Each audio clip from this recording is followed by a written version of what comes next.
T'es sur le point de choisir un nom de domaine pour ton site? Regarde cette vidéo avant d'acheter. Salut, moi c'est Jérém, ça fait 15 ans que je fais du référencement et j'analyse les vidéos SEO des réseaux pour vous dire s'il faut le faire ou s'il faut passer son chemin. Allez, on regarde la vidéo du jour. Donc, erreur numéro 1, ne mettez pas des tirets dans votre nom de domaine. Il y a toujours des contre-exemples, on est d'accord. Mais en tout cas, si vous mettez trop de tirets, ça fait moins professionnel. On peut penser que limite c'est un peu du spam ou un truc comme ça. Ça augmente la possibilité de faute de frappe et surtout si vous en parlez à l'oral, machin-truc.com. Aussi, attention à la structure ou à votre nom de marque. Par exemple, si vous avez un site qui s'appelle footballlive.fr, eh bien dans football il y a 2 L à la fin. Live, ça commence par un L aussi, donc ça fait 3 L les uns à la suite des autres. Ça va être un petit peu plus difficile à lire.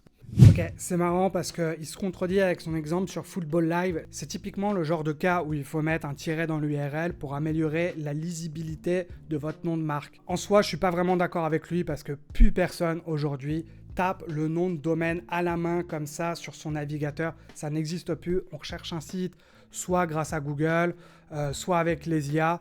On regarde l'astuce numéro 2.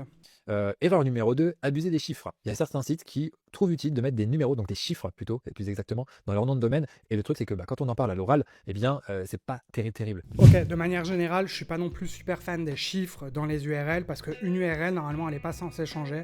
Il faut toujours penser dans le futur. Imagine un truc, par exemple, si tu mets le numéro de ton département dans ton URL et que dans 5 ans, tu dois déménager, ton entreprise, elle déménage avec toi, t'es dans la sauce, t'es obligé de faire un changement de nom juste parce que t'as déménagé. Encore pire, c'est si tu mets une date dans ton URL, ça veut dire que l'année prochaine, cette URL-là, elle sera périmée, naturellement. Ça n'a aucun sens, ne mets jamais de chiffres dans ton URL si tu peux l'éviter. Erreur numéro 3, utiliser des accents. Depuis quelques années maintenant, il est possible de mettre des accents dans les noms de domaine, mais clairement, très mauvaise pratique. Très mauvaise pratique. C'est bien de les acheter peut-être pour sécuriser les noms de domaine, mais il ne faut absolument pas les prendre en nom de domaine principal. Ça, c'est super important. Les gens n'ont pas l'habitude de taper des accents. C'est un peu bizarre et vous allez leur compliquer la tâche. Oui, il a raison, là, pour le coup, les gens ne sont pas habitués aux accents, juste ne les utilisez pas dans vos URL. C'est tout. On évite absolument. Ensuite, erreur numéro 4, utiliser un nom de domaine qui est trop long. Parce que si vous avez un nom de domaine à rallonge, vous allez automatiquement perdre des gens. Il faut que ça soit le plus court possible, ou en tout cas le plus compréhensible possible, et qu'il ait le moins de chances de faire des erreurs lorsque les gens vont taper le nom ou le rechercher sur Google. Oui, c'est logique, hein. Le top, c'est d'avoir un nom de marque qui claque, simple, efficace, facile à retenir. Google, YouTube, Airbnb, ce genre de choses. Ça, c'est les meilleurs noms que vous pouvez avoir. On regarde la suite. Ensuite, erreur numéro 5, inclure une marque qui n'est pas la vôtre dans le nom de domaine. Moi, c'est l'erreur que j'ai faite au tout début. J'ai appelé wordpress-theme-pro.com.